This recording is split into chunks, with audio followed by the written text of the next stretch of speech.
Assalamualaikum warahmatullahi wabarakatuh. Salam sejahtera buat kita semua.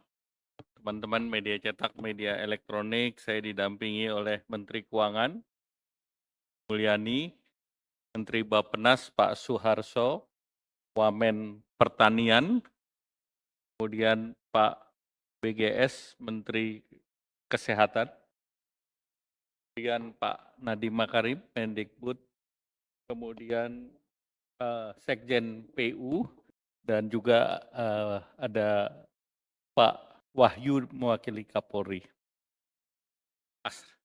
Bapak Ibu yang kami hormati, hari ini adalah tadi Bapak Presiden membacakan terkait dengan nota keuangan dan RAPBN 2025.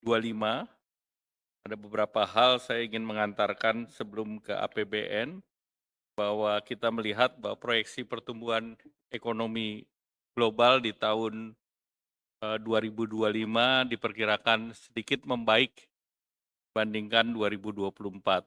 Kemudian kita lihat beberapa capaian tadi sudah disampaikan oleh Bapak Presiden, bahwa tingkat kemiskinan ekstrim terus menurun ke angka 0,83% per Maret 2024, mendekati target 0% di 2024. Kemudian tingkat pengangguran juga turun ke 4,82% di bulan Februari 2024, dan juga jumlah yang bekerja meningkat 3,55 juta orang periode Februari 2023 Februari 2004. Terima kasih Pak Menko. Teman-teman wartawan, Bismillahirrahmanirrahim. Assalamualaikum warahmatullahi wabarakatuh. Seperti tadi telah disampaikan oleh Bapak Presiden dan kemudian ditambahkan oleh Pak Menko mengenai kondisi ekonomi dan hubungannya dengan rancangan APBN 2025 yang merupakan APBN transisi di mana dipersiapkan oleh pemerintah saat ini untuk pemerintahan terpilih mulai Oktober 2024. Dan ini tentu kita terus berkoordinasi dan berkomunikasi serta terus menjaga sinkronisasi dari rancangan APBN 2025 sehingga bisa menampung semaksimal mungkin tadi disampaikan seluruh program prioritas yang temanya berkelanjutan, akselerasi dan penguatan. Selain consumption tadi dijaga dengan inflasi dan job creation, kita juga memberikan perlindungan sosial kepada kelompok tidak hanya yang rentan, miskin, tapi juga bahkan kelompok kelas menengah. Teman-teman wartawan barangkali membayangkan bahwa kalau dari APBN hanya bansos, PKH, sembako, kemudian Kartu Indonesia Pintar, PBI yang dari tempatnya Kementerian Kesehatan untuk masyarakat agar mendapatkan akses jasa kesehatan, namun itu bansos itu yang kuning dan memang lebih banyak dinikmati untuk kelompok ini yang paling miskin itu adalah desil 1, 2, 3, 4. Meskipun kita lihat untuk bansos sembako juga dinikmati sampai desil 10. Kemudian tapi APBN juga memberi bantuan kepada masyarakat dalam bentuk subsidi. Subsidi dalam bentuk barang, yaitu artificially membuat harga menjadi lebih rendah, harga-harga untuk BBM, listrik, LPG. Dan kalau kita lihat yang biru muda itu adalah subsidi kompensasi memproteksi daya beli masyarakat hingga seluruh desil. Artinya semua masyarakat, enggak yang miskin, yang menengah dan kaya semuanya menikmati subsidi tersebut. Memang menjadi persoalan masalah sasaran. Ada lagi satu instrumen fiskal lain yang barangkali tidak familiar tapi sebetulnya penting, yaitu bahwa PPN yang dibebaskan. Jadi banyak masyarakat menganggap bahwa semua barang jasa itu kena PPN. Tapi sebetulnya di dalam undang-undang HPP sangat menjelaskan. Barang kebutuhan pokok, pendidikan, kesehatan, transportasi itu tidak kena PPN. Jadi kalau membayangkan PPN kemarin 10 ke 11 dan di Undang-Undang HPP akan menjadi 12, itu barang-barang itu tidak terkena PPN. Jadi itu memproteksi dan kalau kita lihat yang biru tua di atas ini, mereka dinikmati bahkan lebih pada kelompok kelas menengah, bahkan sampai ke atas dalam hal ini.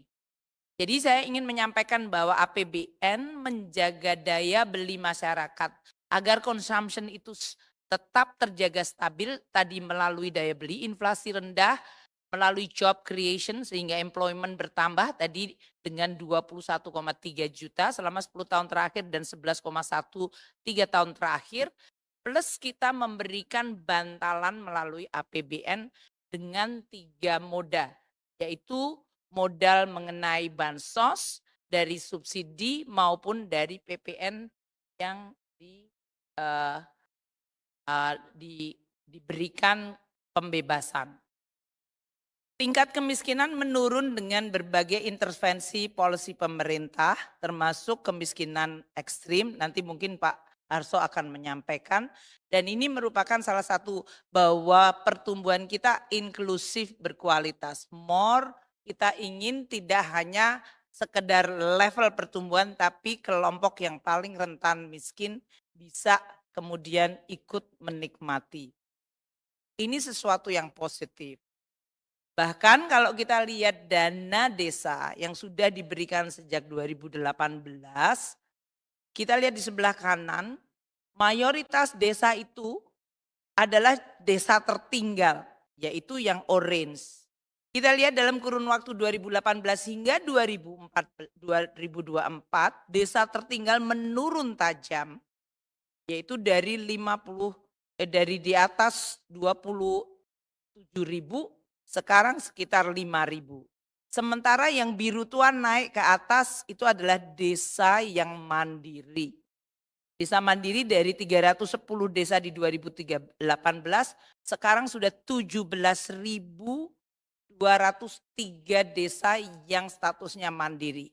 Desa tertinggal yang 2018 27.860 sekarang menjadi 6.100. Masih harus diturunkan terus, tapi ini adalah sesuatu yang positif di dalam menyelesaikan persoalan-persoalan pada kelompok masyarakat yang rentan, daerah yang masih tertinggal, dan kelompok masyarakat miskin. APBN 2025 didesain untuk menjaga transisi ini. Tema yang kami terus konsultasikan dengan presiden terpilih dan maupun presiden yang saat ini Pak Jokowi adalah bahwa keberlanjutan, dan beliau berdua selalu berdiskusi, keberlanjutan, penguatan, dan akselerasi. Namun APBN sebagai instrumen yang vital harus terus dijaga supaya dia terus menjadi instrumen yang bisa mendukung tadi keberlanjutan, penguatan, dan akselerasi. Agenda tematik 2025 kalau kita lihat di sini pendidikan 722,6 triliun.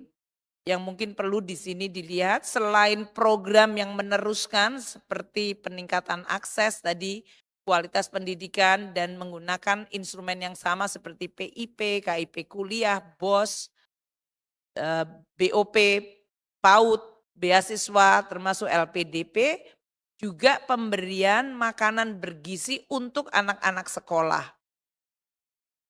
Di pemerintahan presiden terpilih juga akan memfokuskan pada renovasi sekolah-sekolah, terutama kelas-kelas dan sekolah-sekolah yang buruk, dan pembangunan sekolah unggulan. Yang biru ini adalah yang berasal dari pemerintah baru untuk penekanan suatu program baru dan akselerasi untuk pendidikan. Faktor kedua adalah perlindungan sosial 504,7 triliun. Selain untuk tadi perlindungan sosial yang sudah saya sampaikan seperti PKH, kartu sembako, PIP, KIP, kuliah, kita juga masukkan di sini adalah kartu kesejahteraan yang akan terus diintegrasikan. Yang disampaikan diperkuat, diperbaiki. Juga ada penguatan perlindungan sosial sepanjang hayat, terutama karena kita antisipasi demografi yang mulai menua. Dan penguatan dari graduasi dan dari kemiskinan.